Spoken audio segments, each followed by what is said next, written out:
Hello student, आज आप लोगों के लिए सबसे इंपॉर्टेंट चैप्टर क्लास 10th का इलेक्ट्रिक करंट। आपको पता है कि इलेक्ट्रिक करंट एक मोस्ट इंपॉर्टेंट चैप्टर है आपके 10th क्लास का, और ये अच्छे खासे 10 से 12 मार्क्स के क्वेश्चन आपके बोर्ड में आते हैं। लेकिन पहले का जो सिलेबस था, जो पहले जो क्वेश्चन पूछने का जो पैटर्न था, वो अब बिल्कुल बदल गया। इसीलिए पुराने पैटर्न से पढ़ने का तरीका अब आपको छोड़ना पड़ेगा, एक नए तरीके से सीखना पड़ेगा। क्योंकि अब जो क्वेश्चंस का लेवल है वो केस स्टडी बेस्ड, यानी आपको डीपली नॉलेज होना बहुत जरूरी है। देन आप इलेक्ट्रिक करंट को बहुत ही अच्छे से समझ पाओगे। देखो, इलेक्ट्रिक करंट को समझने के लिए आखिर आपके दिमाग में जाएगा ये इलेक्ट्रिक करंट मैं पढ़ूं तो पढ़ूं क्यों। आपको सबसे पहले एक इंटरेस्ट क्रिएट करनी पड़ेगी इलेक्ट्रिक करंट में आखिर है क्या जो मैं पढ़ूं बहुत डीप में। देखो, मैं बता देता हूं। सबसे पहले आप सुबह उठने से लेकर रात के सोने तक जितने भी एक्टिविटी होती है आपको इलेक्ट्रिक सिटी के अंदर होते हैं। आपने देखा होगा रात भर जब मन करता है आपको मोबाइल चलाते हो, या फिर पंखा चलाते हो, एसी चलाते हो, कूलर चलाते हो। ओवरऑल एक्टिविटी किससे होती है? इलेक्ट्रिसिटी से। आप कहोगे कि बाकी हम पंखा बंद कर लेंगे, ये कर लेंगे, बहुत सारी चीजें आपके दिमाग में जाएगा, लेकिन सबसे ज्यादा आपका जो प्यारा मोबाइल फोन, अगर इलेक्ट्रिसिटी नहीं होगी तो आपका मोबाइल फोन भी नहीं चलने वाला है। तो आपको ये चीज समझने आ रही है कि इलेक्ट्रिसिटी की वजह से मोबाइल फोन चलता है, इलेक्ट्रिसिटी की वजह से एसी चलती है। ये सब छोड़ो, ये सब तो कहोगे कि सर ठीक है, ये सब तो नॉर्मल बात है। सबसे इंपॉर्टेंट चीज बताता हूं। आज साइंस कह रहा है कि हम आपके ब्रेन में एक ऐसा चिप फीड कर देंगे जिस चिप से आपको कुछ भी पढ़ने की जरूरत नहीं है। आप सिंपल, जैसे मैंने अभी इलेक्ट्रिसिटी पढ़ाने की बात कर रहे हैं, वो डायरेक्ट आपके दिमाग में ट्रांसफर कर दिया। जैसे जैसे आपने कोई मूवी बढ़िया है आपके मोबाइल में है, कोई फ्रेंड कर रहा है यार मुझे ट्रांसफर कर दो मैं भी देख लूंगा, तो आप झट से 2-2.5 घंटे की मूवी या यूज ट्रांसफर कर देते हो और वो देख लेता है।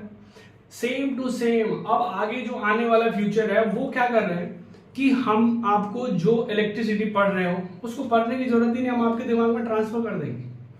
आप अगर सही से छोटी छोटी चीजों को ठीक से जानोगे तो ऐसी डिवाइस आप भी बना सकते हो। अभी एलोन मस्क का नाम सब जानते हैं। एलोन मस्क एक ऐसा कंपनी बना रहा है न्यूरालिंक नाम के, जो कहता है कि एक हमारे जो बाल है, हेयर है, उससे भी पतली एक वायर के ऐसे चिप बनाया जा रहा है जो ब्रेन के अंदर इंसर्ट किया। अभी बहुत समय लगेगा, आप उसकी टेंशन मत लो। लेकिन ये काम कैसे करता है? ये इलेक्ट्रिसिटी की मदद से काम कर रहा है। हमारा ब्रेन हमेशा इलेक्ट्रिकल पल्स प्रोड्यूस करता है। कई बार आप हॉस्पिटल में जाते हैं, वहां पे देखते हैं कि आपको वहां पे रिपोर्ट में दिखाता है, ग्राफ दिखाते हैं, कई बार आपके हार्ट बीट का दिखाता है, कई बार आपके ब्रेन का दिखाता है, ईसीजी रिपोर्ट, ये सब कुछ इलेक्ट्रिसिटी पे बेस्ड है। तो आपको इलेक्ट्रिसिटी इसीलिए पढ़ना बहुत जरूरी है क्योंकि बहुत ऐसी केसेस है, बहुत ऐसा एरिया है जहां पे इलेक्ट्रिसिटी बहुत बड़े रूप में आपकी लाइफ को बदल सकता है। अगर आप पूरी सब कुछ को छोड़ दो ना, अगर सिर्फ इलेक्ट्रिसिटी में अगर आप कैरियर बनाओ तो आपकी लाइफ बदल जाएगी। तो मैं आपको स्टार्ट करूंगा एकदम बेसिक कॉन्सेप्ट से करंट इलेक्ट्रिसिटी के बारे में। और आप अगर इस चैनल पे नए आए हो तो सब्सक्राइब करना मत भूलना। अगर आपको वीडियो अच्छा लगे कि सर ने सही समझा है तो लाइक करना भी मत भूलना, ठीक है। तो चलो हम स्टार्ट करते हैं इलेक्ट्रिक करंट। तो अब हम बात करते हैं इलेक्ट्रिक करंट। आप सोचोगे कि इलेक्ट्रिक करंट को हम थोड़ा, अगर हम इलेक्ट्रिक को हटा दें तो करंट नाम की चीज आप बहुत बार सुने होंगे। करंट क्या चीज की करंट? कई बार आप कहते हो जी वाटर करंट, कई बार आप जानते होंगे एयर करंट भी होता है। अगर हम इसको भी छोड़ें तो सैड करंट। ये सैड करंट क्या है? मान लो आपके पड़ोस में किसी का कुतिया मर गई, पूरी सोसाइटी में आपको क्या मरेगा?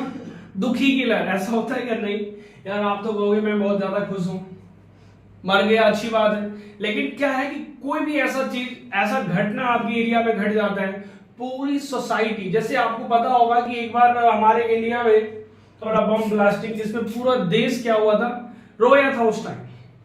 तो वहां पे क्या था? सैड करंट, दुखी की लहर। करंट का मतलब एक तरह का होता है लहर जो फैल गई थी। दुखी की लहर बहुत तेजी से फैली थी पूरी एरिया में।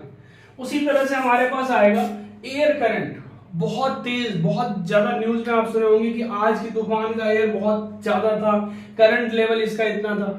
करंट का लेवल ये नहीं कि एयर में करंट आ गई। एयर करंट का मतलब होता है कि एयर जो है कितना जो है उसका स्पीड पर सेकंड कितना है, उस हवा की स्पीड आप कह सकते हो, जैसे हमने लिखा कि 40 मीटर पर सेकंड से जा रहा है, यानी बहुत ज्यादा अमाउंट ऑफ एयर जो है एक सेकंड में ट्रांसफर हो रहा है।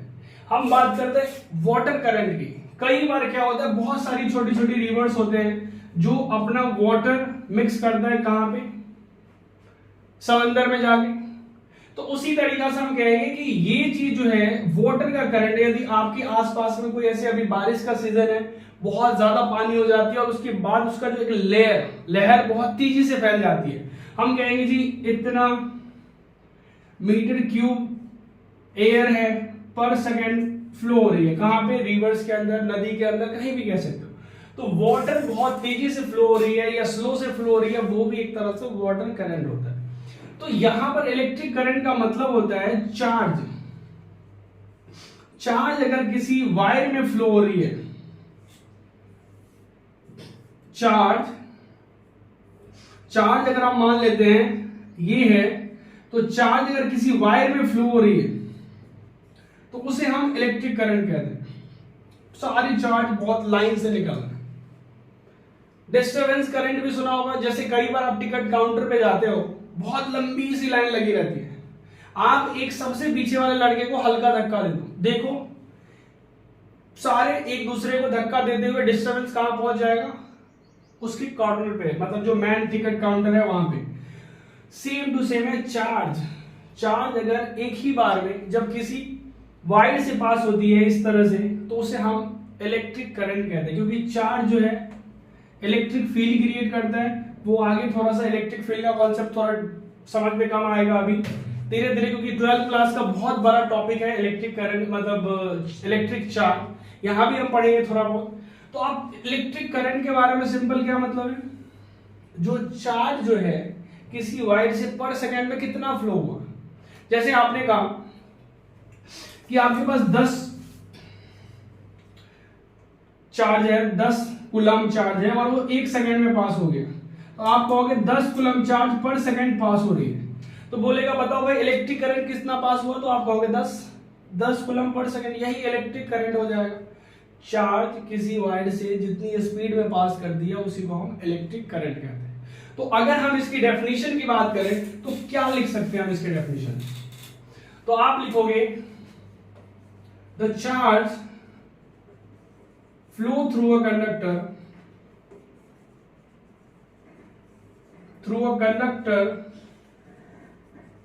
in unit time per unit time is called electric current. Electric current हो जाएगा। क्या कह रहे हैं, the charge flow through a conductor, किसके थ्रू, कंडक्टर के थ्रू। कंडक्टर यहां पे क्या होगा, हम आगे और बात करेंगे। Per unit time is called electric current. एक यूनिट में कितना चार्ज पास हो रही है, जैसे फॉर एग्जांपल अगर हम लेते हैं कंडक्टर जिससे करंट पास हो जाती है। कंडक्टर बचपन क्लास में हमने पढ़ा था, कंडक्टर। कोई पूछेगा कंडक्टर क्या होता है जी, तो जिससे करंट आसानी से पास हो जाता है, जैसे कि कॉपर, गोल्ड तो नहीं होगा, सिल्वर, गोल्ड भी हो सकता है, बहुत कम, नहीं होता। सबसे बेस्ट कंडक्टर जो है वो सिल्वर है, बेस्ट कंडक्टर, ये याद रखना, कई बार एग्जाम में आ चुका है। बेस्ट कंडक्टर, ये इससे हीट भी बहुत तेजी से पास करता है और इलेक्ट्रिसिटी भी बहुत तेजी से पास करता है। तो कंडक्टर वो होता है जिससे इलेक्ट्रिसिटी आसानी से पास हो जाती है। जैसे अगर ये मेरा पेन है, अब हम इसको इलेक्ट्रिसिटी के पास लेके जाते हैं, टच करवाते हैं, तो मुझे करंट नहीं लगे, क्यों, क्योंकि ये कंडक्टर नहीं है, क्या है, इंसुलेटर है। ठीक, कंडक्टर उसे कहते हैं जिससे इलेक्ट्रिसिटी आसानी से पास हो जाता है। कॉपर हो सकता है, एल्युमिनियम होगा, और भी बहुत सारे हैं, लेकिन फिलहाल हमें कुछ से काम चलाते हैं। तो कह रहा है इलेक्ट्रिसिटी जो किसी भी कंडक्टर से, यहां पे कह रहा है चार्ज जो पास हो रही है पर सेकंड में, अगर हम Q चार्ज को डिनोट करते हैं तो ये 1 सेकंड में कितना पास होता है उसे हम इलेक्ट्रिक करंट कहते हैं। यानी current is equal to charge upon में टाइम। यहां पर इलेक्ट्रिक करंट लिख लो। तो यहाँ पे हम लिखेंगे इलेक्ट्रिक करंट आ गया चार्ज अपॉन में टाइम, यानी इलेक्ट्रिक करंट को हम आई से डिनोट करते हैं, चार्ज को अगर हम स्मॉल क्यू कैपिटल क्यू कुछ भी ले सकते हो, टाइम को ये। चार्ज के बारे में देखो, इसमें charge flow through a conductor, conductor के बारे में पता है, यूनिट टाइम के बारे में भी पता है, लेकिन चार्ज एक नया कॉन्सेप्ट है कि चार्ज होता क्या है, तो उसके बारे में हम अभी इसके बाद चार्ज के बारे में बहुत डीपली स्टडी करेंगे। तो करंट का ये हो, ये ध्यान रखना कि एसआई यूनिट ऑफ करंट जो होता है, करंट का जो यूनिट होता है वो एम्पियर होगा। एम्पियर नाम के साइंटिस्ट ने सबसे पहले ये बात का डिस्कवरी करी थी इलेक्ट्रिक करंट के बारे में कि कितना नंबर ऑफ चार्ज पर सेकंड पास हो रही है, उसे हम करंट कहते हैं, और करंट का जो यूनिट होगा वो एम्पियर होगा। ठीक है, अब इसके जो है ये टॉपिक को समझने के लिए आपको सबसे पहले समझना होगा कि ये चार्ज क्या है। चार्ज के बारे में थोड़ा सा स्टडी हम देखते हैं। ठीक है, इसे लिखो जल्दी से आप। तो आप देखो कि इलेक्ट्रिक चार्ज क्या होता है। अब चार्ज के बारे में समझने, चार्ज कहां से आया, देखो मैं बता दूं आपको कि जो डाल्टन नाम के साइंटिस्ट थे, इन्होंने कहा था कि मैटर जो है वो किससे बना हुआ है, एटम और मॉलिक्यूल से। उसके बाद उसने कुछ भी नहीं बताया, सबसे smallest particles atom and molecule से। लेकिन मैं बताऊं, एटम के अंदर इलेक्ट्रॉन और प्रोटॉन पाया जाता है, और भी कुछ पाए जाते हैं, लेकिन हमें इससे काम चल जाएगा।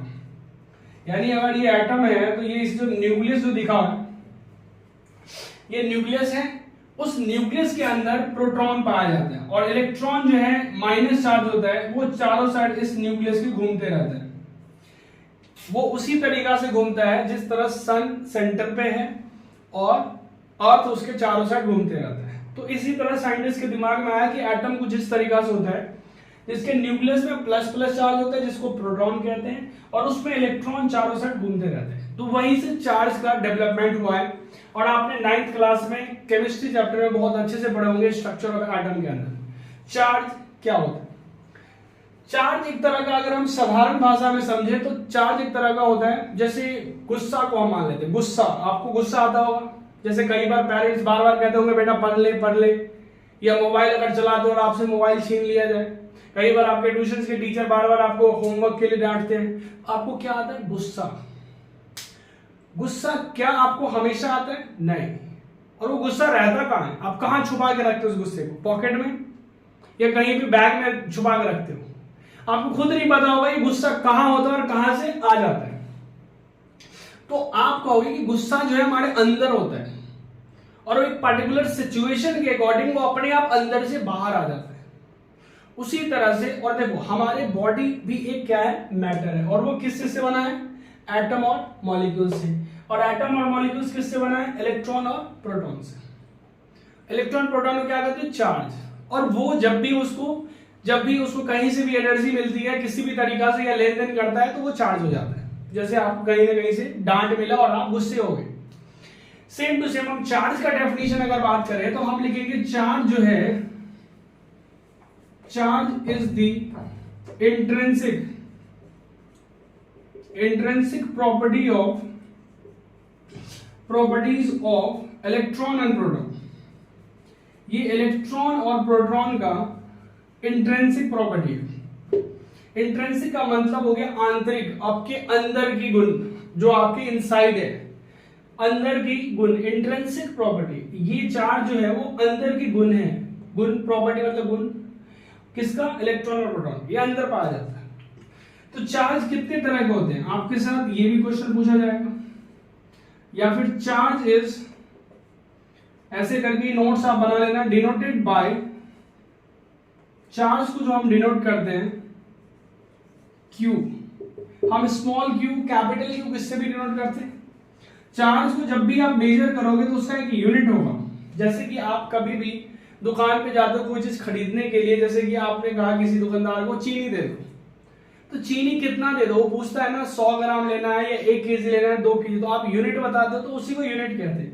तो चार्ज को जब हम मेजर करेंगे तो किस यूनिट में करेंगे, तो उसके लिए सबसे पहला साइंटिस्ट कूलम्ब्स ने इसके बारे में डिस्कस कर रहा है, चार्ज के बारे में, जिसका यूनिट भी उन्होंने दिया था, अगर आप भी कुछ डिस्कस करोगे तो आपके नाम से भी यूनिट आ जाएगा।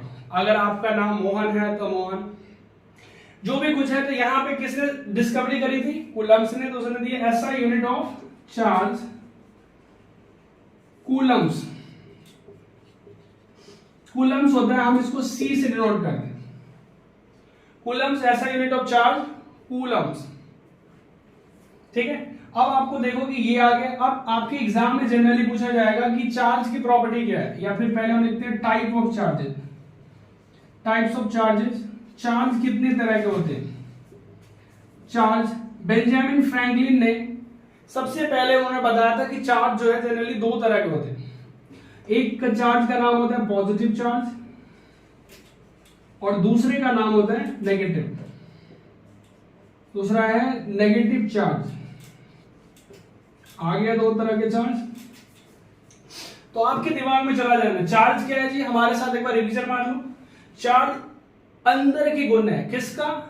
इलेक्ट्रॉन और प्रोटॉन को। पूछेगा चार्ज क्या है, क्योंकि एक बार मैंने देखा कि जब मैं ही ट्यूशन से एक बार पढ़ रहा था तो एक टीचर आए थे बाहर से, तो वहां के टीचर ने बहुत सारे बच्चों को इंट्रोड्यूस किया था। तो उसके बच्चे ने पूछा कि क्या चल रहा है, तो इलेक्ट्रिसिटी चल रहा है।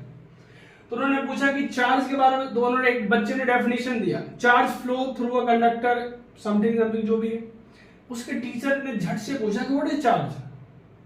सारे बच्चे मुंह ऐसे करा करके, क्योंकि जो भी आप लाइन लिखते हो उसके एक एक पॉइंट का मतलब अगर पता है तो कोई आपको ये नहीं कहेगा तूने रट्टा मारा है, तुमने समझा है चीजों को। इसीलिए समझो चार्ज क्या होता है। तो आप कहोगे चार्ज जो है किसी भी बॉडी के इंटरनल प्रॉपर्टी है, अंदर की गुण है। तो हमने लिख दिया चार्ज जो है इंट्रिंसिक अंदर की प्रॉपर्टी है, गुण है of electron proton. Electron proton के अंदर की प्रॉपर्टी है, कभी भी आ सकती है। उसकी डीपली स्टडी पूरी और है, लेकिन फिलहाल यहां तक काम चल। चार्ज को हम किससे डिनोट करेंगे? क्यू से। साथ साथ याद करते जाओ। ऐसा यूनिट ऑफ चार्ज कूलम्स, कई बार एग्जाम में आ चुके हैं। उसके बाद टाइप्स ऑफ चार्ज, चार्ज कितने तरह के होते हैं? दो तरह के, पॉजिटिव चार्ज और नेगेटिव चार्ज। डन है यहां तक? अब देखो यहां पर एक चीज और लिख लेना, चार्ज ऑन इलेक्ट्रॉन। इलेक्ट्रॉन के ऊपर कितना चार्ज होता है? तो इलेक्ट्रॉन के ऊपर होता है -1.6 10⁻19 कूलम्स। चार्ज का यूनिट कूलम्स। और चार्ज ऑन प्रोटॉन +1.6 10⁻19 कूलम। अब आपको कहेगा बताओ, इलेक्ट्रॉन के ऊपर चार्ज हो गया -1.6 10⁻19 कूलम और प्रोटॉन के ऊपर चार्ज हो गया 1.6 10⁻19 कूलम। याद बोलते जाओ, 1.6 10 के पावर -19, एक बार माइनस में एक बार प्लस में, तभी आता है। जो नेगेटिव चार्ज है वो किसके ऊपर होता है? इलेक्ट्रॉन के ऊपर। और जो पॉजिटिव चार्ज है वो किसके ऊपर आएगा? प्रोटॉन के ऊपर। अब आपसे कई बार टीचर एग्जाम में क्वेश्चन पूछेंगे, आप बताओ कौन सा चार्ज बड़ा है? प्रोटॉन के ऊपर चार्ज बड़ा होता है या इलेक्ट्रॉन के ऊपर चार्ज बड़ा होता है? आप बताओ। ये माइनस में और ये प्लस में। तो आपके दिमाग में जाएगा यार ये तो मैथ मैंने बहुत पढ़ा है, माइनस वाले नंबर तो बहुत ही छोटा है, प्लस वाले नंबर बहुत बड़ा है। तो आप झट से कहोगे सर प्रोटॉन का चार्ज बहुत ज्यादा होता है, इलेक्ट्रॉन का चार्ज बहुत कम होता है। अगर जैसे ही आपने मैथ वाला दिमाग लगाया साइंस में कि आपका नंबर 0, यहां पर जो दिखाता है ये दोनों प्लस माइनस साइन सिर्फ दिखाता है एक साइन कन्वेंशन को, जो आपने किस में पढ़ा होगा? लाइट चैप्टर में थोड़ा बहुत, कि साइन कन्वेंशन। प्लस का मतलब यहाँ पे है कि उस पे प्लस चार्ज होता है और उस पे माइनस का मतलब माइनस चार्ज, लेकिन दोनों पे अमाउंट सेम ही है। तो आपको कोई पूछेगा बताओ इलेक्ट्रॉन प्रोटॉन में चार्ज किस, आप कहोगे दोनों पे सेम चार्ज होता है। साइन का साइंस के अंदर दिखाया जाता है, साइंस अपोजिट है, साइन अपोजिट होगा, एक पे प्लस चार्ज दूसरे पे माइनस, लेकिन दोनों पे चार्ज बिल्कुल सेम होगा। डन। तो ये चीज दोनों पे चार्ज क्या है? सेम है, बट साइन अपोजिट है, एक प्लस है और एक माइनस है। अब इसके बारे में हम इसकी प्रॉपर्टी पढ़ते हैं कि चार्ज की आखिर प्रॉपर्टी क्या होती है। ठीक है, चलो इसको आप जल्दी से नोट डाउन करो। अब देखो आप कि प्रॉपर्टीज ऑफ चार्ज क्या होता है, क्योंकि जिस चीज के बारे में आप पढ़ रहे हो उसके कुछ प्रॉपर्टीज पता होना चाहिए किसी चीज के बारे में। तो यहां पे लिखा है कि चार्ज जो है like charge repel each other. Repel मतलब धक्का देना। सेम नेचर के आदमी को अगर पास पास रखोगे ना तो वो हमेशा लड़ते रहेगा। आपको ये फिजिक्स कहता है अगर सेम नेचर की चीज हमेशा एक दूसरे को क्या करेगा, रिपेल करेगा, लेकिन अगर दोनों का अपोजिट नेचर है तो वो एक साथ रहेगा। जैसे कई बार क्या होता है कि एक लड़का कहता है कि यार मुझे ना 99% मार्क्स चाहिए, आपके फ्रेंड, ठीक है, आप किसी को बता रहे हो, आपको अच्छा लग रहा है, आपको खुद को फील अच्छा हो रहा है, लेकिन सामने वाला बच्चा कह रहा है यार मुझे पता है, मुझे भी ना 99% नंबर चाहिए, तो अंदर से आपको क्या होगा, जेलस फील होगा, मतलब आपको लगेगा उससे हेट करे, क्योंकि आप जो बोल रहे हो ना, अगर वो सामने वाला कह रहा है, एक नालायक बच्चा है, अच्छा तुझे इतने नंबर चाहिए यार, मेरे को तो सिर्फ पास होना है, तो वो आपसे अपोजिट सुन रहा है, तो आपका उसका जो है दोस्ती बनेगा। लेकिन एक जो बच्चा कहता है कि मुझे 99 चाहिए और दूसरा भी कह रहा है 90, ये दोनों कभी मित्र नहीं हो सकते, वो अगर है भी, फिजिक्स कहता है वो दोनों अंदर से दुश्मन है। फिजिक्स देख लो, like charge repel each other, same nature की चीज एक दूसरे में हमेशा रिपल्सन होता है, मतलब झगड़ होना, एक दूसरे को हेटिंग टेंडेंसी करना, और अगर अपोजिट है, unlike charge attract each other. अगर मैं बात करूं, देखो ये प्लस चार्ज है और ये भी प्लस चार्ज है, अगर ये पास पास में आने चाहता है ना, तो इसमें दोनों में धक्का होगा, रिपल्सन, ये दोनों एक दूसरे को रिपेल करेगा, इसको कहते हैं धक्का देकर के दूर कर देना, hating tendency. Same to same अगर ये माइनस माइनस हो तो माइनस माइनस में भी यही होगा और प्लस प्लस में भी यही होगा, ठीक है। लेकिन अगर एक प्लस चार्ज हो और एक माइनस चार्ज है, तो दोनों एक दूसरे को अट्रैक्ट करेगा और दोनों परम मित्र बन जाएंगे। तो प्लस माइनस हमेशा अट्रैक्ट करेगा और प्लस प्लस हमेशा रिपेल करेगा। तो इन चीजों को माइंड में अच्छी तरह से आप रख लें, ठीक है। आपको एग्जाम में ज्यादातर दो प्रॉपर्टीज के बारे में पूछते हैं चार्ज के बारे में। अगर आप 12 में हो तो बहुत डीप में पढ़ना पड़ेगा। Charge is scalar quantity, charge का कोई डायरेक्शन नहीं होता, वो एक फिक्स डायरेक्शन में चलता है। तो चार्ज क्या है जी, स्केलर क्वांटिटी है, ठीक, ध्यान रखना। चार्ज इज कंजर्व, यहां पे इस चीज का बहुत बड़ा मीनिंग है और आप बचपन से पढ़ते जा रहे हो। सुना होगा आपने, energy is conserve, momentum is conserve, charge भी कंजर्व है। पढ़ा होगा energy can neither be created not be destroyed, ये हमेशा कंजर्व होती है। सेम टू सेम चार्ज हमेशा कंजर्व होती है। फॉर एग्जांपल कि एक बॉडी, एक ये चार्जेस वाली बॉडी है, उस पे 10 कूलम चार्ज है और ये ब्रेक हो गया दो अलग अलग पार्ट में, एक पे आ गया 7 कूलम चार्ज, तो इस पे कितना जाएगा, 3 कूलम चार्ज।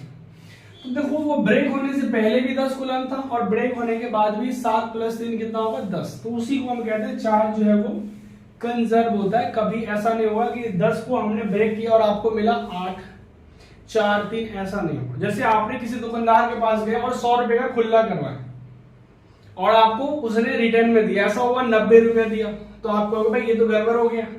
तो मतलब यही है कि आपने एक बड़े चीजों को ब्रेक डाउन किया तो आपको दो छोटे छोटे और 2-3, अगर 50-50 के नोट्स मिलाओगे तो कितने होंगे, 100 रुपए। तो आपने पहले 50-50 भी 100 था और बाद में एक सिंगल नोट्स भी क्या है, 100 है। उसी को हम कहते हैं कंजर्व करना। चार्ज हमेशा कंजर्व होती है। डन, चलो इसे प्रिंट आउट कर लो। चलो नेक्स्ट देखते हैं। तो आपने चार्ज देख लिया, अब दोबारा से करंट देखो। करंट का डेफिनेशन मैं पहले लिखवा दूं या फॉर्मूला देखो। इलेक्ट्रिक करंट को हम चार्ज अपॉन में टाइम कहते हैं।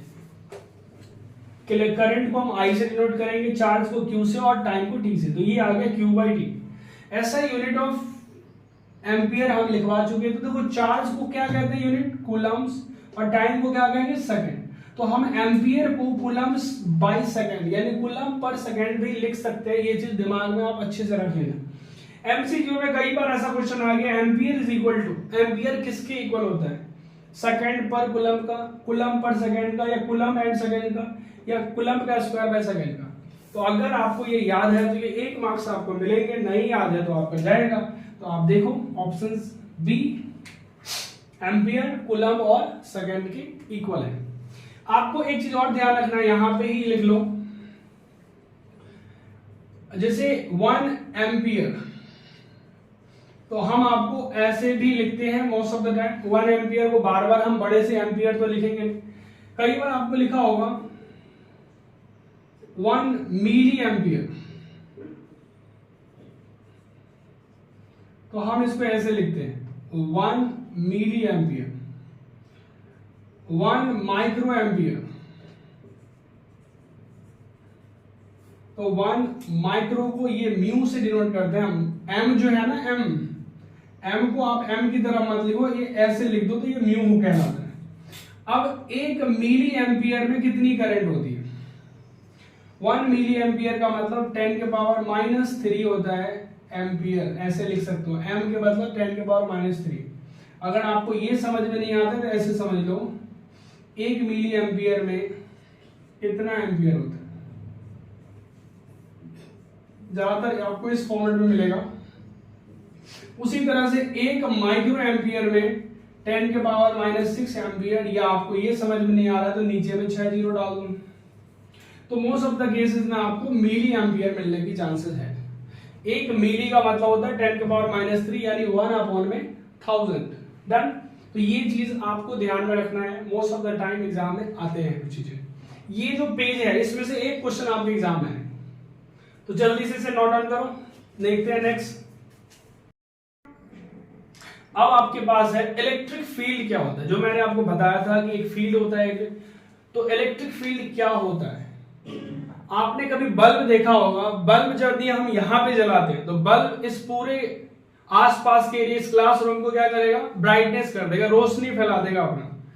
तो उस बल्ब का जहां तक लाइट पहुंचता है ना, वो उसका एक फील्ड कहलाता है। अगर मैं एक टीचर हूं और मैं एक क्लासरूम में पढ़ाता हूं, तो उस बच्चे जो है जितने भी उस क्लासरूम के, वो सारे बच्चे हमारे फील्ड के अंदर है। जब वो क्लासरूम से बाहर चला जाएगा तो वो फील्ड से बाहर हो जाएगा। उसी तरीका जिस तरह से बल्ब एक लाइट का एक अपना एक फील्ड होता है जहां तक वो लाइट पहुंचाता है, सेम टू सेम एक चार्ज का भी एक अपना फील्ड होता है। या फिर इसको फिलहाल ऐसे समझो, इलेक्ट्रिक फील्ड क्या होता है?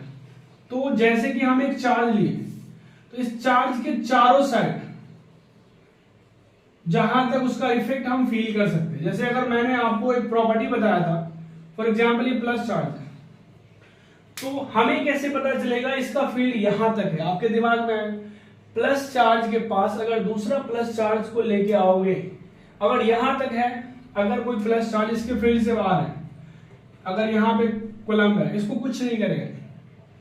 यहां पे आ गया, कुछ नहीं करेगा। अगर इसके अंदर आ जाता है तो इसको एकदम धक्का देके बाहर कर देगा। तो जहां से उसको इफेक्ट फील होने लगेगा, यार जब मैं आगे जा रहा हूं तो मुझे कोई धक्का दे रहा है पीछे की तरफ, तो वहां तक उसका एक फील्ड कहलाता है। तो यहां पे क्या लिखा है? The space around the charge, charge के चारों साइड का स्पेस, अप टू विच, जहां तक, विच इट्स इफेक्ट एक्सपीरियंस, जहां तक उसका इफेक्ट हम फील कर सकते हैं, उसी को हम इलेक्ट्रिक फील्ड कहते हैं। इसको समझने के लिए आपके पास मैग्नेट है, एक हाथ में मैग्नेट लो, एक हाथ में लोहे ले लो, या दूसरा मैग्नेट ले लो।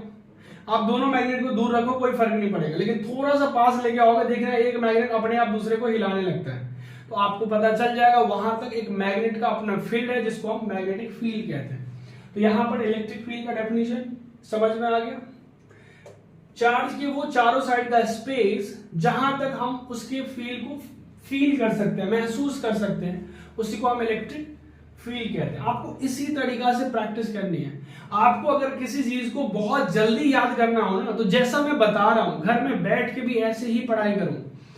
आप पहली बार पढ़ के घर पे जाके जैसे किसी को पढ़ा रहे हो, अगर ऐसा आप पढ़ाओगे ना, तो आज का याद किया हुआ जिंदगी भर तक दिमाग में फिट रहेगा। अगर ऐसे करके रट्टा मार मार के पढ़ोगे, तो आज पढ़ोगे, 2 दिन बाद फिर से भूल जाओगे। इसीलिए जब बताओगे तो ऐसे पढ़ाओ जैसे टीचर पढ़ाता है। इससे आपको मल्टीपल फायदा होगा, या फिर उसको सूट कर सकते हो अगर ठीक से समझ गए, ताकि आपको प्रैक्टिस हो जाएगा, लर्निंग प्रैक्टिस, और इसका बहुत सारा एडवांटेज आप ले सकते हो बाद में। ठीक, तो डन है। इलेक्ट्रिक पोटेंशियल क्या होता है? अब इलेक्ट्रिक, ये तो आप एक बार लिख लिए, ये डायग्राम बना लो। इसके बाद हम इसको इलेक्ट्रिक पोटेंशियल को देखते हैं। ये जो इलेक्ट्रिक फील्ड आपने चार्ज बनाया है, ये जो चार्ज है, ये इसके चारों साइड का चार्ज बन गया। अब आप क्या करते हो, ये जो इलेक्ट्रिक पोटेंशियल क्या कह रहे हैं कि देखो यहां तक जो इसके फील्ड से बाहर जो है ना, इस चार्ज के लिए इन्फिनिटी कहलाएगा। अब अगर मैं बोलूं कि किसी चार्ज को इन्फिनिटी से लेके आओ, इसका मतलब ये नहीं कि आप पूरे ब्रह्मांड से बाहर चलो, यूनिवर्स से बाहर चलो, ऐसा कुछ नहीं है। ये फील्ड है, उसके बाहर जो भी कुछ है वो इस चार्ज के लिए क्या है? इन्फिनिटी है, बहुत दूर है। तो ये कह रहा है इलेक्ट्रिक पोटेंशियल, हम क्या कर रहे हैं कि एक कूलम्ब चार्ज को, एक यूनिट चार्ज को हम पकड़ के खींचते हुए लेके आ रहे हैं। ये धक्का दे रहा है लेकिन हम फिर भी खींचते हुए लेके आ रहे हैं। तो आपको इस काम को करने के लिए कुछ तो मेहनत करना पड़ेगा ना, इसको लाने के लिए कुछ तो मेहनत करना पड़ेगा। तो जो आपने मेहनत किया उसी का नाम है इलेक्ट्रिक पोटेंशियल। जो आप वर्क डन करते थे मोशन चैप्टर में, force and laws of motion chapter में, वही वर्क डन यहाँ पे है, लेकिन वहां पे जो करते थे वो मैकेनिक्स के अंदर था, इसीलिए हम उसको वर्क डन के नाम से जानते थे। यहां पर हम इलेक्ट्रिक चार्ज के लिए काम करते हैं, तो इसका एक नया नाम दे दिया जिसका नाम था इलेक्ट्रिक पोटेंशियल। क्या है? किसी चार्ज को इन्फिनिटी से उसके फील्ड तक लाने में, किसी चार्ज को इन्फिनिटी से उसके फील्ड तक लाने में जितना वर्क डन करना, जितना मेहनत करना पड़ता है, उसे हम इलेक्ट्रिक पोटेंशियल कहते हैं। The work done by bringing मतलब लाने में, और यूनिट पॉजिटिव चार्ज कहां से? फ्रॉम इन्फिनिटी, दूर, इसके फील्ड से बाहर को इन्फिनिटी कहते हैं, टू एनी पॉइंट, इसके फील्ड में किसी भी पॉइंट में, इन electric field is called electric potential. Done. इसको हम डिनोट करेंगे इलेक्ट्रिक पोटेंशियल को V से, और इसका यूनिट होगा वोल्ट। ठीक है, तो इसको हम किससे डिनोट करेंगे? V, और इसका यूनिट होगा V। तो work done by unit positive charge. तो एक फॉर्मूला होगा W अपॉन में Q is equal to V। तो ये आपका इलेक्ट्रिक पोटेंशियल होगा। अब एक शॉर्ट फॉर्म में आ जाता है कि पोटेंशियल डिफरेंस क्या है। तो पोटेंशियल, इलेक्ट्रिक पोटेंशियल तो समझ में आ गया, इलेक्ट्रिक पोटेंशियल डिफरेंस, ये इसको आप लिख लो, मैं इसी में चेंज कर देता हूं। Electric potential difference. अब डिफरेंस में क्या होगा कि अगर आप किसी चार्ज पार्टिकल्स को, आप बाहर नहीं जा रहे हो, इस फील्ड के अंदर ही एक पॉइंट से दूसरे पॉइंट तक आप लेके गए, A से B गए, B से C गए, कहीं भी चले जाओ, work done by bringing a unit positive charge from infinity, अब हट जाएगा, 1 पॉइंट लिख देते हैं यहां पे, 1 point two other point in an electric field is called electric potential difference। इसको हम डिफरेंस कहेंगे, इलेक्ट्रिक पोटेंशियल डिफरेंस। इसको भी हम VAV से डिनोट करेंगे, या जहां से जहां जा रही है, और इट्स यूनिट इज, उसका भी यूनिट वोल्ट ही होगा।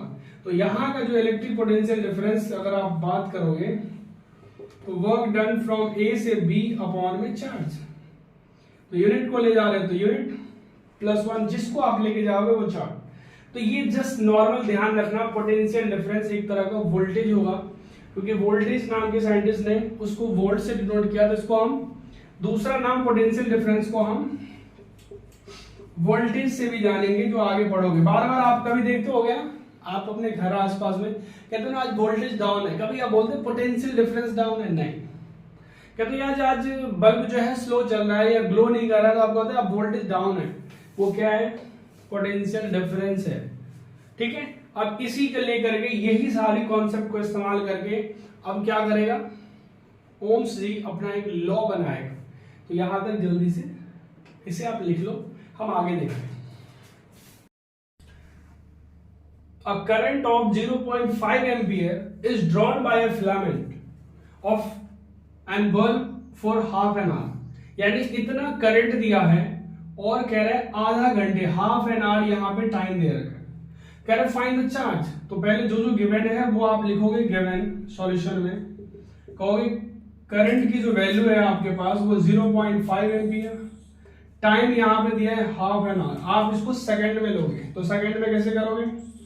हाफ इंटू ये 60 मिनट हो गया, अब इसको और कर दोगे तो 60 सेकंड, ये सेकंड में आ गया, तो ये आ गया आपके 1800 सेकंड। तो current is equal to charge upon में टाइम। तो हमें पूछ रहा है कि चार्ज बताओ, तो देखो क्रॉस मल्टीप्लिकेशन कर दो, तो ये Q की वैल्यू आ गई I इंटू टी। तो I कितना है? 0.5 और ये टाइम आ गया ये, तो इस पॉइंट को हटाओगे नीचे 10, एक जीरो से जीरो कैंसिल, 18 5 जा 90 होता है और बाकी एक जीरो लगा दो। इतना कूलम चार्ज पास करेगा 900 कूलम। तो ये क्वेश्चन डन। नेक्स्ट क्वेश्चन देखो, इस क्वेश्चन को जो करंट इलेक्ट्रिसिटी पे बेस्ड है और करंट का जो फॉर्मूला चार्ज हुआ टाइम पे। नेक्स्ट क्वेश्चन देखो, how much energy is given, energy मतलब ये तुम्हें वर्क डन पूछ रहा है, टू इतना coulomb of charge passing through in 12 volt. हमने फॉर्मूला लगाया V is equal to this by this, voltage दे रखा है, सो हमें पूछ रहा है वर्क डन बताओ, V इंटू क्यू। V कितना है जी 12 वोल्ट, चार्ज कितना है 5 कूलम, मल्टीप्लाई करो 60 joule is the answer. Fraction of second में आप इसका आंसर निकाल सकते हो, लेकिन एग्जाम में आपके 2 मार्क्स के क्वेश्चन आएंगे, ध्यान रखना। फॉर्मूला अगर याद नहीं है तो आपके भेजे से क्वेश्चन चला जाएगा, इसलिए फॉर्मूला याद करो और ये क्वेश्चन करो। एक आपके लिए मैं एक क्वेश्चन दे रहा हूं, उसे सॉल्व करना है, इसे लिखो जल्दी से आप। इस कंप्लीट इलेक्ट्रिसिटी वाले चैप्टर में आपको 4 क्वेश्चंस मिलेंगे। अगर उस चारों का आप सही जवाब भेज दोगे हमारे दिए गए लिंक व्हाट्सएप पे, तो आपको मिलेगा, क्या मिलेगा आपको, गिफ्ट, जो हर बार की तरह। ठीक है, ये देखो, ये क्वेश्चन है कि how much work will be done in bringing a charge from 5 millicoulombs from infinity to a point at A with the potential difference is 8 volt. तो इस क्वेश्चन को आपको करके व्हाट्सएप पे सेंड करना है। ठीक है, चलो इसे लिख लो आप लोग और इसे सॉल्व करके भेजो, हम आगे बढ़ते हैं। इस चैप्टर का सबसे मेन लॉ, इलेक्ट्रिक करंट का मतलब ओम्स लॉ। बिना ओम्स लॉ के इलेक्ट्रिक करंट का मतलब ही कुछ नहीं है। तो आप ओम्स लॉ को एकदम सीरियस मोड में लो, ये ओम्स लॉ। और पता है ये लॉ गलती से बन गया। आपको ये गलती क्या है, एक्चुअली क्या है कि जो ओम्स जी थे वो एक फिजिक्स टीचर थे और वो मैथमेटिशियन थे बहुत बड़े, क्योंकि स्कूल में टीचर थे तो भाई फिजिक्स भी पढ़ा लो और मैथ भी करवा लो।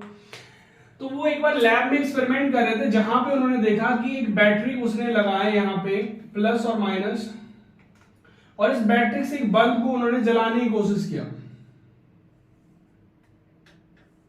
देखा कि जब 2 वोल्ट की बैटरी लगाए तो बल्ब की जो ब्राइटनेस थी वो नॉर्मल थी। इसने इस 2 वोल्ट की बैटरी को हटा के 6 वोल्ट की बैटरी लगाया, तो देखा भाई बल्ब की ब्राइटनेस तो बढ़ गई। फिर देखा भाई 10 वोल्ट की ब्राइटनेस, देखा बल्ब की और ब्राइटनेस बढ़ गई।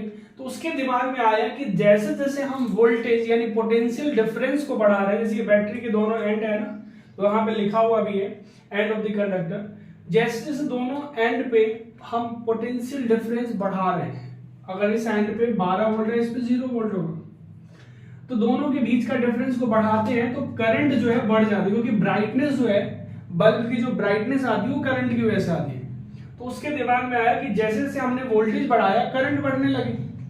तो इसके दिमाग में आ गया कि मेरा current is passing through a conductor, कह रहा है कि किसी भी वायर से जो करंट पास हो रही है, when current is passing through a conductor is directly proportional होता है। डायरेक्टली का मतलब होता है कि वोल्टेज बढ़ाओगे तो करंट भी बढ़ेगा, उसको कहते हैं डायरेक्टली। अगर मान लो एक बढ़ रहा है और दूसरा घट रहा है, हम उसे इनवर्सली प्रोपोर्शनल में कहेंगे। ठीक है, directly proportional to potential difference across the end of the conductor. Current जो है वो डायरेक्टली प्रोपोर्शनल टू है, यानी किसके, potential difference across the end of the conductor. यहां पे देखो एंड ऑफ द कंडक्टर, ये जो हमारे पास है, जो भी वायर ले लीजिए, पूरा वायर एक कंडक्टर है तो उसके एंड की, कंडक्टर के दोनों एंड है ना, उसकी प्रोपोर्शनल ग्रोथ है। वोल्टेज बढ़ाएंगे तो क्या बढ़ेगा, करंट बढ़ेगा। इसने एक्सपेरिमेंट अपने लैब में किया था, स्कूल की लैब में, और वहां से एक नया लॉ बन गया जिसको ओम्स लॉ के नाम से, कि अगर हम बैटरी को बढ़ाते गए वोल्टेज को तो करंट बढ़ते चला गया। ठीक, जब हम इसको इक्वल करते हैं तो एक कांस्टेंट आता है जिसका नाम होता है आर और आई। तो आर को यहां पे क्या कहते हैं, where R is constant known as resistance, जिसको हम रेजिस्टेंस कहते हैं। एक कांस्टेंट है क्योंकि जब भी प्रोपोर्शनल चीज इक्वल होता है तो एक कांस्टेंट आता है आर, और इसको हम कांस्टेंट को रेजिस्टेंस के नाम से जानते हैं। तो ये V इज इक्वल टू क्या आ गया, आई आर। अब इसका ग्राफ बहुत ज्यादा इंपॉर्टेंट है, इसको लिखने के बाद आपको ग्राफ लिखना है कि V versus I graph, V I graph.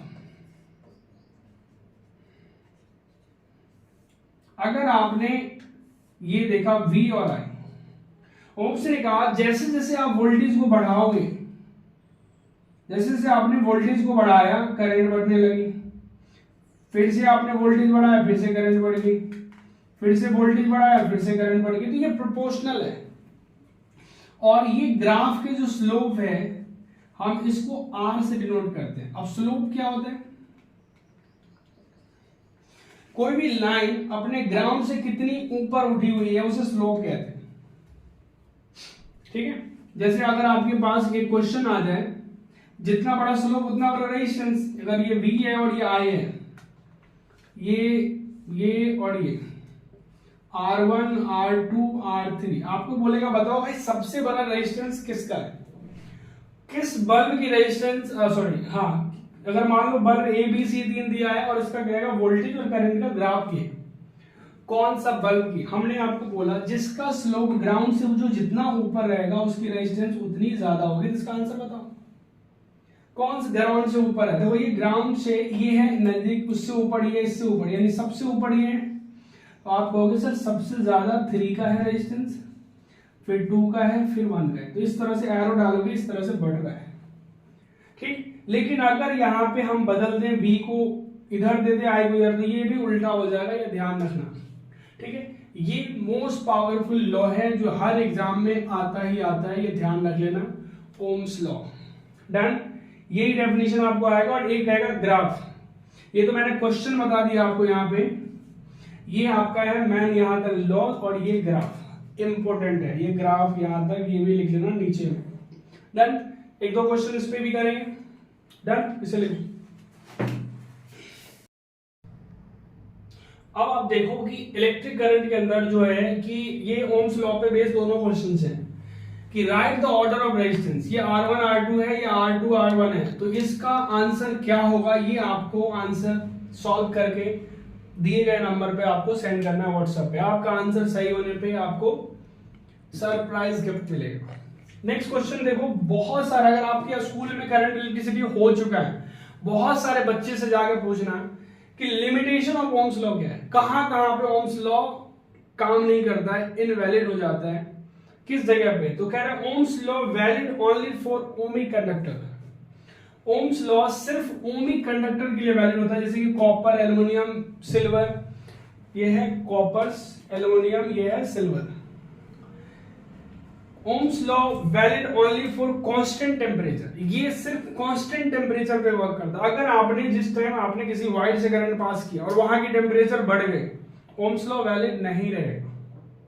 तो एक तो ये भी है, जैसे आपने लिखा होगा डेफिनेशन में देखा होगा, नीचे में लिखा था कांस्टेंट टेम्परेचर। आप अगर कांस्टेंट टेम्परेचर की जगह आपने टेम्परेचर को वेरी करोगे, ओम्स लॉ फेल हो जाएगा। तो लिमिटेशन है भाई, तुम क्या बोला इसने भाई, देख लो, अगर मेरे रूल को फॉलो करना चाहते हो तो सबसे पहले क्या करो, कॉपर का टेम्परेचर फिक्स कर दो और आप मुझे कॉपर या aluminium, silver, wire generally use करो। ठीक, तो ये है, आप लिख सकते हो ओम्स लॉ जो है not valid for non ohmic conductor. Non ohmic conductor के लिए ओम्स लॉ वैलिड नहीं होता है।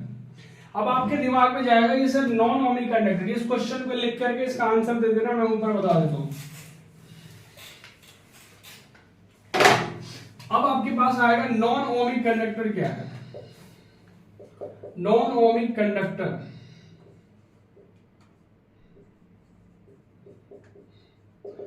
नॉन ओमिक कंडक्टर वो चीज है जिसे आप नई दुनिया के नाम से जानते हो। आपके पास लैपटॉप है, आपके पास मोबाइल फोन है, आपके पास क्या कहते हैं उसे, ब्लूटूथ डिवाइस, आप जितने भी आपके पास एयरफोन, ये सारे चीज जो है वो नॉन ओमिक डिवाइस से बना हुआ है। तो नॉन ओमिक डिवाइस पे ओम्स लॉ काम नहीं करते हैं, लेकिन फिर भी इलेक्ट्रिसिटी तो वर्क हो रही है ना। ओम्स लॉ कंडक्टर क्या क्या होता है, तो आप लिखोगे डायोड, ट्रांजिस्टर,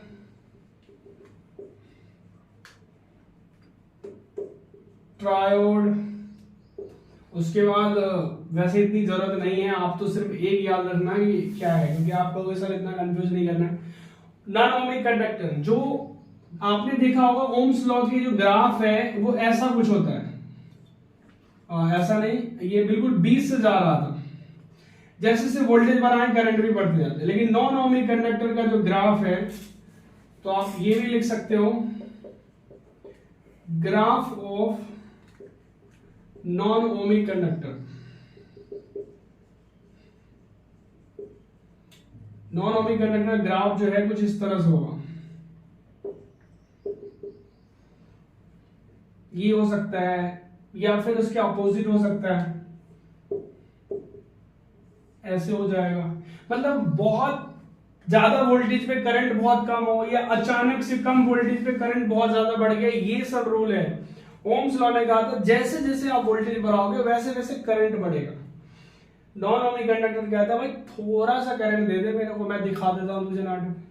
थोड़ा सा करंट से मैक्सिमम वोल्टेज प्रोड्यूस कर देता है, या थोड़ा सा वोल्टेज से मैक्सिमम करंट प्रोड्यूस कर देता है। तो ये है नॉन ओमिक कंडक्टर। एक दो एग्जांपल गलती से एमसीक्यू में आ जाता है, इसीलिए ध्यान रखना। तो इन चीजों को बहुत अच्छे से नोट डाउन करो फटाफट, ठीक। अब आप देखो कि रेजिस्टेंस, ये सिर्फ ये जो जितना लिखा हुआ है यही आपके एग्जाम में डायरेक्टली आता है कि व्हाट इज रेजिस्टेंस, रेजिस्टेंस क्या है और वो किस किस फैक्टर पे डिपेंड करता है। तो रेजिस्टेंस क्या है, आप सोचो कि रेजिस्टेंस आपके, अगर कोई आसपास में भी कोई पूछता है भाई रेजिस्टेंस क्या होता है मुझे बताओ, तो आप उसको साधारण भाषा में समझाओगे कि क्या आपने कभी स्पीड ब्रेकर को देखा है, गाड़ी के लिए जो लगा रहता है रोड पे। अब आप बताओ कि रोड पे स्पीड ब्रेकर क्यों लगा होता है, तो आप कहोगे कि गाड़ी को रोकने के लिए या गाड़ी की स्पीड को कम करने के लिए। तो गाड़ी की स्पीड को कम करने, कहीं भी अगर गाड़ी बहुत तेज जाता है वहां पे हम स्पीड ब्रेकर लगा देते ताकि गाड़ी स्लो चले। अगर हम ज्यादा मात्रा में स्पीड ब्रेकर लगा देंगे तो गाड़ी एकदम स्लो स्लो ही चलता रहेगा। Same to same electric current के अंदर होती है। जब करंट बहुत तेज भागने लगता है, यानी चार्ज बहुत तेज भागता है जिसको हम करंट कहते हैं, तो उस करंट को रोकने के लिए हम वायर में रेजिस्टेंस यूज करते हैं। बहुत सारी बड़ी बड़ी डिवाइसेस जो बनती है ना उसके अंदर बहुत सारी रेजिस्टेंस लगी होती हैं, आपको समझ में आएगा धीरे धीरे। The obstruction of flow of current in a conductor is called resistance. यहां पे दिया है ऑब्स्ट्रक्शन का मतलब होता है रोकना, स्लो करना, कम करना, बाधा। किसके रास्ते में, करंट के रास्ते में जो बाधा उत्पन्न करती है, रुकावट पैदा करती है, उसी को हम रेजिस्टेंस कहते हैं, ठीक। तो आप समझ में आ गया, जिस तरह से स्पीड ब्रेकर काम करता है गाड़ी को रोकने के लिए, उसी तरह रेजिस्टेंस काम करता है करंट को रोकने के लिए। कहां पे, स्पीड ब्रेकर रोड पे लगा होता है और रेजिस्टेंस किसी भी वायर के अंदर, कंडक्टर के अंदर लगा होता है। हम इसको किससे डिनोट करते हैं, आर से डिनोट करेंगे। इसका ऐसा यूनिट जो होता है वो ओम्स होता है, ध्यान रखना ओम्स, जिसको आप इस तरह से डिनोट करते हैं ओम्स। किस किस फैक्टर से, ये 3 नंबर के एग्जाम में क्वेश्चन पूछ देता ओवरऑल, किस किस फैक्टर पे रेजिस्टेंस डिपेंड करता है। कह रहे पहला लेंथ ऑफ द कंडक्टर। अगर किसी भी वायर की अगर लेंथ को बढ़ा दिया जाए, आपके पास 2 वायर है, एक है 3 मीटर का और एक है 10 मीटर का, पूछेगा किस वायर की रेजिस्टेंस ज्यादा है। लेंथ बढ़ाने से रेजिस्टेंस बढ़ जाती है, तो आप खुद बता दो कि 3 मीटर वाला या 10 मीटर वाला। 10 मीटर वायर की क्या होगी, रेजिस्टेंस ज्यादा होगी। लेंथ ऑफ द कंडक्टर, अगर लेंथ बढ़ाते हैं तो रेजिस्टेंस बढ़ जाता है। Area of cross section of the conductor, cross section क्या होता है, जैसे कि आपने ये मार्कर देखा, ये इसकी बॉडी है, ये लेंथ है, लेकिन ये वाले जो पार्ट है ना, ये जो देख रहे हैं, उसको क्रॉस सेक्शन कहते हैं। अगर इसकी क्रॉस सेक्शन एरिया को हम बढ़ा देते हैं तो उसकी रेजिस्टेंस कम हो जाती है, उल्टा हो जाएगा। यानी अगर आपके पास कहेगा कि एक आपके पास मोटा वायर है, ठीक है, एक आपके पास वायर आ गया पतला सा और एक आपके पास वायर आ गया मोटा सा, ये भी वायर है, ये भी वायर है, किस वायर की रेजिस्टेंस ज्यादा होगी, पतला वाली वायर की रेजिस्टेंस ज्यादा होती है मोटा वाली वायर की, क्योंकि इसका एरिया ऑफ क्रॉस सेक्शन कम है। क्रॉस सेक्शन एरिया अगर कम होता है तो उसकी रेजिस्टेंस बढ़ जाती है। नेचर ऑफ मटेरियल्स, आप किस तरह की वायर इस्तेमाल करते हैं, आप कॉपर का वायर यूज करते हैं या एल्युमिनियम का वायर यूज करते हैं या सिल्वर का वायर। आपको पूछेगा कोई बेस्ट कंडक्टर बताओ जो करंट के लिए बढ़िया हो, तो आप बोलोगे सिल्वर। लेकिन क्या आपके घर की वायरिंग सिल्वर वायर से है? तो आप बोलोगे नहीं। किससे है? कॉपर वायर से। पंखे किस चीज से है? कॉपर वायर से। एल्युमिनियम बहुत सस्ता आता है और वो जल्दी से फूक जाता है। कई बार आप सुने होंगे कि एल्युमिनियम के पंखे, अगर आप कॉपर का कोई पंखा आप अगर 1500 रुपए में खरीद रहे हो तो वही आपका एल्युमिनियम का पंखा 500 रुपए में दे देगा। इसकी वारंटी 3 महीने की होगी या 6 महीने की, इसकी वारंटी 3 साल की या 6 साल की, क्योंकि कॉपर वाली वायर जल्दी खराब नहीं होती है, एल्युमिनियम की जल्दी से खराब हो जाती है। तो नेचर ऑफ मटेरियल बहुत ज्यादा इंपॉर्टेंट रखता है कि जब कोई चीज हम बनाते हैं तो उसकी रेजिस्टेंस बहुत है। जैसे आप पूछेगा कॉपर, सिल्वर और एल्युमिनियम, इन तीनों में रेजिस्टेंस ज्यादा किसका होगा? एल्युमिनियम की, उसके बाद कॉपर, उससे कम सिल्वर। सिल्वर का रेजिस्टेंस कम होता है इसलिए वो बेस्ट है। तो अगर वायर बदलोगे उसकी रेजिस्टेंस बदल जाएगी। तीसरा जो लास्ट है टेम्परेचर। टेम्परेचर बढ़ाने से रेजिस्टेंस बढ़ जाती है। ये चीज को, ये इसका डिटेल्स हम पढ़ेंगे, लेकिन एग्जाम में पूछेगा किस किस फैक्टर पे डिपेंड करता है, तो आपको एज इट इज आंसर निकालना है। ठीक है, चलो यहां तक डन है, डन कर दे इसको। अब ये देखो, कई बार आपके एग्जाम में आएगा derive the expression of resistance या derive the law of resistance. Resistance का क्या लॉ है, कई बार ये भी पूछ देगा आपको। तो resistance of the conductor depends on directly proportional to length of the conductor. इसका मतलब है कि किसी वायर की लेंथ बढ़ेगा तो उसकी रेजिस्टेंस भी बढ़ेगा। एक question 1, inversely proportional to area of cross section, यानी एरिया ऑफ क्रॉस सेक्शन ये वाला अगर वो बढ़ता है तो रेजिस्टेंस कम हो जाएगा, उल्टा प्रोपोर्शनल।